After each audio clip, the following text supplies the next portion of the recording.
What is going on, everybody? My name is Nathan, and this is Salty Productions. Now, today it is a beautiful 65 degrees and sunny outside in Minnesota as of May 18th, 2016, and that perfect weather means that it is time to stay inside and consider some tragic and disgusting scenarios in this new series called Would You Rather. Basically, this series is going to be me sitting here for about 15 minutes or so and just going through various Would You Rather questions. Hopefully it should be a great time, and it's made all the better by my cat that is sitting right in the left part of the frame there. She's trying to take a nap, but I am keeping her awake with my incessant talking. So we will go ahead and get right into it. So this site is going to be either.io. You guys can check that out. And it looks to be pretty popular here. Most of the questions, or most of the more popular questions, have about 1.1 million. I don't see questions get above about 1.5 million votes, but that is still a lot of votes. So it means the site is decently popular. So you guys, so that pretty much that means that you guys can just follow along if you're interested in all of that stuff. So, would you rather be electrocuted every time you swear or have all profanity censored out on your television? Now, for me, this is a no-brainer, mostly because I don't watch that much TV, but assuming that I was an avid TV watcher, I still think that this would still be a no-brainer, mostly because being electrocuted every time I swear would actually train me in sort of a Pavlovian, is that a word? In sort of, is it operant conditioning? I got to remember all the way back to psychology in high school. That will train me to not swear at all, which is actually a great thing, I think. It is my personal opinion that swearing is adding flavor to a language, so I'm much more open to hearing swear words and stuff than the typical professional world, but that's possibly because I'm a 19-year-old male in college, which that is obviously something that I'm around a lot. But pretty easy option here, be electrocuted every time you swear. It'll make you a better person overall. And that is actually really interesting. I thought that this would maybe have possibly about 60% of votes, but I guess people just really like their swear words on TV. Interesting. Would you rather have a lightsaber or have a helper monkey? This is so easy, and I'm guessing this blue option is going to be about 65% of the vote. Having a lightsaber is a no-brainer. A helper monkey is not going to really... I mean, if you got even the most intelligent monkey, I don't think that he would still, understand your needs. Or, I'm not really sure what you would use a helper monkey for, whereas a lightsaber is not only one of the coolest objects ever to be invented in sci-fi, but you could actually sort of have it examined to see exactly how it works, so that you could possibly be the owner of the first line of lightsabers in the 21st century technology era. That would be insane. So yeah, about 64%. That is definitely a no-brainer as well. Would you rather have Robin from Batman as a sidekick or have Jar Jar Binks from Star Wars as a sidekick? Well, this is also a no-brainer. I cannot believe that these are even popular sites or popular questions on the site. Robin from Batman is not only a cool superhero, but he's actually just a cool guy. Whereas Jar Jar Binks is one of the most annoying characters I think ever to make it into a movie. So clearly Robin, 72%, not surprising. So I don't like these types of would you rather questions because there is no, this is literally just a preference thing. This is not examining some, it's not allowing you to access some higher logical thinking. It's just your preference. So would you rather have chocolate or vanilla? Probably chocolate, just because vanilla is pretty boring. If you had to dress one way regularly, would you rather be well-dressed from the waist up with ridiculous pants and shoes, or be well-dressed from the waist down with ridiculous shirts and hats? Well, this, I think, is a pretty easy choice. Being well-dressed from the waist up is always going to be the better option because, in general, when you're talking to somebody, so, if you are talking to somebody at an average conversational distance, you're probably about 4 feet away from that person, right? And like the only view that they're going to have basically is they're going to be looking at your face, obviously, because that's how humans operate and that's how people have conversations. But they're not going to pay as much attention to your pants, simply because when the face is the focus in a conversation, you're only going to really be looking at somebody's shirt in their peripheral. So in general, that will also help you with like job interviews, for example. If you're sitting down and you have a nice shirt on, but ridiculous pants and shoes, well, if you're sitting at a table, then obviously your pants and shoes are going to not matter at all, because they're not even going to be seen. So I think that's a pretty easy option, and I'm surprised this isn't even stronger. I think this should be at a 65 or 75% vote. Would you rather discover something great and spread it, or discover something evil and prevent it? Now, this is interesting because this almost spawns a moral quandary, because I think this question actually has to be much more specific in order for me to even answer this with any accuracy, because discovering something great, I guess when I say when I think of something great, I'm thinking of some new piece of technology or something that will advance society or the efficiency of how society operates in some way, shape, or form. Discovering something evil and preventing it sounds as if you're discovering a terrorist plot or something and preventing that. So it really depends on the scenario that you imagine, because if we were to consider both of those things that just popped in my mind immediately, if you were to discover like a terrorist plot and prevent it, well, you would save 1,000 to 2,000 lives. Let's just throw that number out there. Let's say this is like a plane crash or something that's going to happen, like a plane hijacking, or discover something great and spread it. Well, it depends on how great this thing is, because if it's something revolutionary, like let's say you discover how to make a lightsaber, then I think that would be fantastic, and I think that would definitely be worth in the long term, the lives of 1,000 people, because I think that you could extrapolate the uses and the utility of a lightsaber into brand new technologies. But again, discovering something great could not even, it could mean discovering a new recipe for a great casserole. That doesn't, we have no idea what we're talking about here. So just for the sake of being positive, I'll go with the discover something great, and we have 56% of people agree. Would you rather be Alexander the Great or be Genghis Khan? Genghis Khan? The thing is, the problem with... So, that's interesting, because that really harkens back to... if you were to be essentially a great ruler, or almost like the king of the world, would you rather be an advanced military commander, or be like not even necessarily brutal? I wouldn't even associate that with Genghis Khan. I think people mostly think that the Mongol the Mongol hordes were pretty brutal in history, but it really depends on how you like to lead and the style of your leadership. The thing is, I think Alexander the Great, wasn't he backstabbed? I think that's how he died, isn't it? He was betrayed by some of his political opponents, but maybe I'm thinking of somebody else. But we'll go with Alexander the Great, because I feel as if living in Greece or having access to Greek society would, in general, lead to a better quality of life than being on the open plains and roaming as Genghis Khan.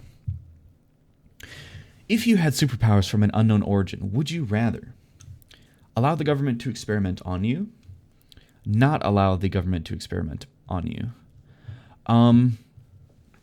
It really depends on how invasive the experiments are going to go. For example, if you were to say, that's another interesting quandary, because just a couple of questions ago, we had this dilemma of, would you weigh your own life, possibly terrible experiences of being experimented upon, to advance society with the possibility of a new technology being discovered, if you were to have these amazing powers.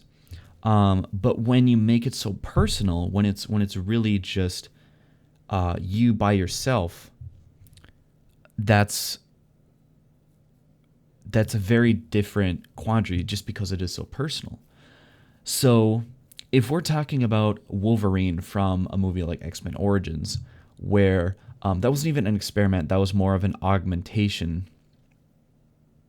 Oh, blue consequences. Imprisonment, so allowing the government to experiment upon you. So that means imprisonment or death. Red consequences, never knowing the truth behind your powers, being ostracized, being hunted. Oh, so allow the government to experiment upon you and being imprisoned. I'm not really sure what the background is this. So I'm just going to ignore this section right here. That doesn't apply to anything. So I think that if we're going through something like an MRI or something that will just scan, then yes. And you can I think you can make a decent amount of money off of that in the process. But if it's going to be something along the lines of augmenting Wolverine from X-Men Origins, where he basically went through like 10 times the most painful experience that you could possibly imagine as a human being, then definitely not. So I'm going to say no. And surprisingly a strong response, where people do not want the government invading their body in any way, shape, or form. I thought that would have been a softer response. I thought that might have been more around the 55 to 60%. So that's kind of interesting. Would you rather be the student who always sleeps in class or be the student who always talks in class? See, here's the thing. There are two, because both of these students have backgrounds. So it sort of depends, because there are annoying people who always talks in class, but there are also like fun and popular people who always talk in class. At least that was my experience in high school. So to be the student who always sleeps in class, that typically means that you are possibly a partier who doesn't get enough sleep normally, so you sleep in class. It could mean that you're a slacker, and you just don't care about the content material, which I'm not about. But at the same time, I hate to be that person who's always annoying, but I do like the idea of just being somebody who at least makes classes more fun if you're always talking. So if anything, I guess I would lean towards the red here, and it is a little bit of a softer response, 56%. And just a quick look at the comments. This guy says, well, I already am that student, so I don't care. Yeah, pretty much. Moving on, though. Would you rather never be able to touch blue or never be able to touch red? This is so dumb. I don't know why people would ever answer this. Would you rather play Roblox or play Minecraft? This is an easy response, actually. So when I was like 11 or 12, maybe even later than that, possibly 13, Roblox was a decent amount of fun. The problem is that game itself, because I believe it was web browser based, it was pretty glitchy and it was very laggy. Whereas Minecraft, not only do you have multiplayer, which is great, but if anything, you have a single player that offers actually a surprising amount of depth, and Minecraft offers, I think, much more creativity than Roblox. But I guess I'm more familiar with Minecraft than Roblox in general. But definitely Minecraft, and I would expect a very strong response there. I think Minecraft just in general has a lot more depth. Would you rather live in the past or live in the future? This is an easy. Let's see. You would have no knowledge of anything other than the time you lived in. Okay. So this is very, very easy. I think that for the quality of living, we have never seen a higher quality of living than the present, the time that we live in today. Because living in the past, even if you were to step back a moderate 20 years, actually it'd be about 30 years now that I think about it, pre like air conditioning, pre the internet. No, I don't want any of that. I need my internet. I need computers. And anything beyond even before like 30 years ago is going to be terrible, frankly. So definitely live in the future, and I would expect a pretty strong response there. I have no idea about, how could you possibly choose to live in the past? I have no idea. 29% of people are pretty misguided. Would you rather only listen to the Beatles or only listen to the Rolling Stones? I don't know much of either, so I'm a little bit. I listen to a lot of classic rock. Classic rock makes up the majority of the songs that I listen to, but the Rolling Stones and the Beatles are a little bit older than I typically listen to, so if anything, I'd probably go with the Rolling Stones, and that's just sort of a random pick, if anything else. Would you rather be the last human left on Earth or be dead? The rest of the population is gone. The world is not destroyed, but you have no hope of reviving the human race, just you and the wildlife. I would absolutely love to be the last human left on Earth. I think living in any capacity, probably besides just being either tortured or in a constant state of pain or incapacitation, is better than being dead. I think being dead is the worst thing that could happen to you, even if you are not alive. Or I'm sorry, that didn't make sense. Being dead is worse than most things that can happen to you while you are alive, including, if I could only use one arm and the rest of my appendages were completely useless, then I would still choose to be alive. I suppose it depends, though, if you are. Some people have the viewpoint where if you are a burden to the people around you or the people that you love, then they would rather be dead and move on. But I guess I'm not at that point yet, and I would much rather be the last human left on Earth, because even if you are the last human left on Earth, that means that you can do a lot of stuff. You can definitely sort of survive in a fashion that is unique. If you were to exist in the wild by yourself, for example, that would be a harsh experience. You'd have to hunt for your food. You would have to pick up survival skills really fast.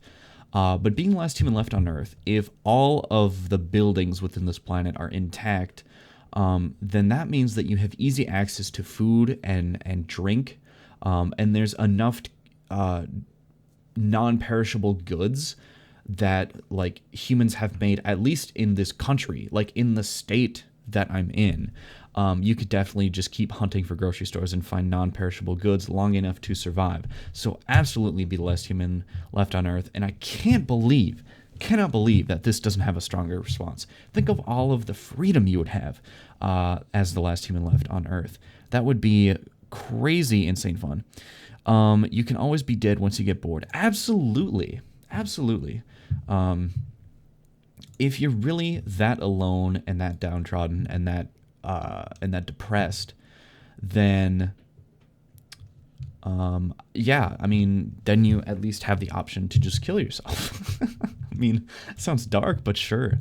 I don't know either of these people. I'm going to go ahead and skip that. Would you rather be resistant to cold and impossible to freeze to death, or be resistant to heat and impossible to burn to death? Now, this is interesting because it depends on, I think, where you live, or rather, what extremes you're even going to encounter in your lifetime. Will there be a scenario where I will be confronted where where I will possibly freeze to death? Maybe. This is Minnesota. Temperatures can get to negative 20 degrees Fahrenheit here. I don't know what that is in Celsius for Europeans.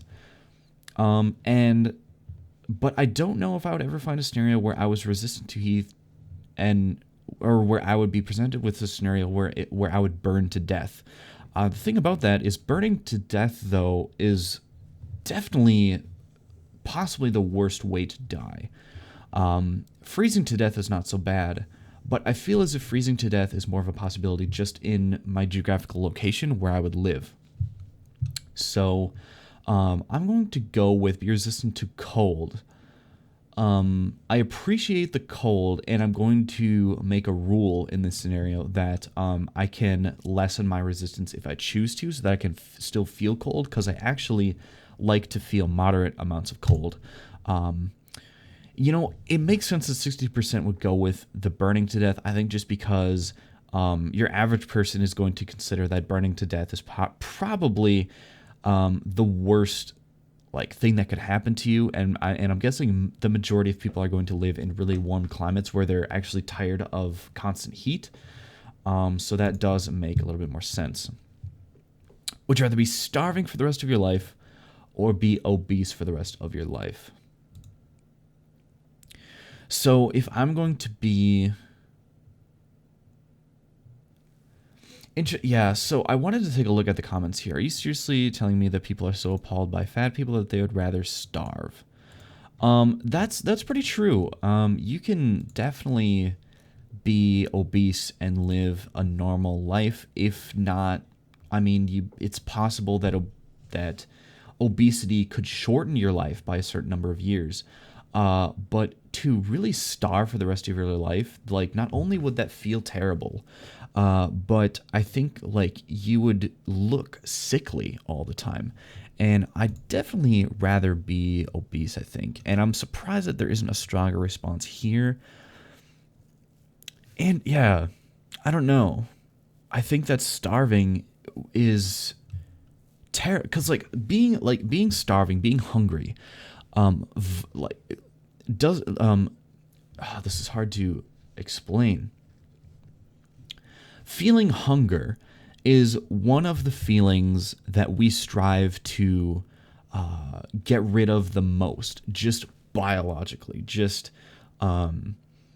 because that's what we've been programmed to do since our species has existed, is to hunt for food to satisfy the urges of hunger.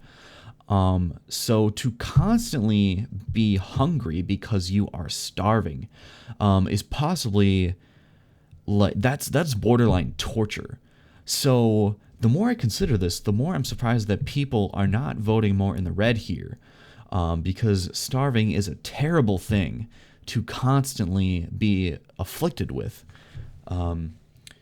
So interesting that people don't choose to be obese for the rest of your life. And we'll do one more question here. Would you rather have a stylist do your hair and makeup every day, or okay, well, this is a girl thing. I'm going to ignore that. If you only had one knife, what would you spread first? That is dumb. I don't like that question. Would you rather be a U.S. Senator or be the U.S. President? Well, that's pretty obvious.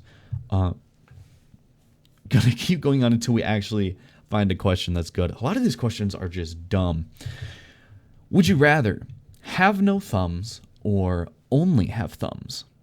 Now, for this question, you really have to consider the versatility of a thumb, because is a thumb really that different from all of your other fingers? Well, it's basically missing a joint. But I feel as if you could still have a lot of versatility even if you got rid of these top joints.